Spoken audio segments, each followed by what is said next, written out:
It's campaign season, and that means that the political ads are out in full force. Abigail Spanberger votes 100% with Pelosi. Take this one, targeting Abigail Spanberger. It's like having our very own Pelosi mini-me. The ad was made by the Congressional Leadership Fund, which supports Republican candidates. So let's verify if the claim is true. Has Spanberger voted with House Speaker Nancy Pelosi 100% of the time? Our sources are Congress.gov, which tracks all legislation, and ProPublica, an investigative news source referenced in the ad. And pretty quickly we could tell you that this is false. Spanberger has not voted with Pelosi 100% of the time. For example, in July 2019, Spanberger was one of 16 Democrats who voted no on the Bipartisan Budget Act. And in May 2020, she was one of 14 Democrats who voted against the HEROES Act. Pelosi supported both of those bills. So where did the 100% claim come from? The ad labels their source as ProPublica, an investigative news source. So we took a look, and it is true that ProPublica, which tracks congressional voting, found that they voted together 100% of the time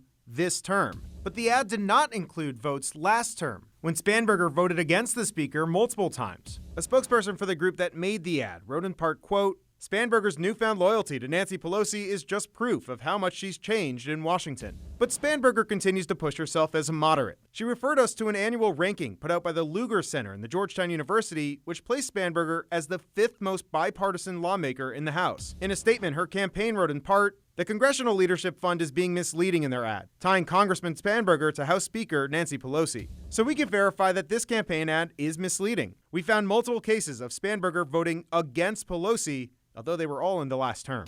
And just to reiterate, the ad was not created by Spanberger's opponent, Yesli Vega, but we did ask her thoughts on the ad. We have a full statement from both candidates and the Congressional Leadership Fund on our website, WUSA9.com.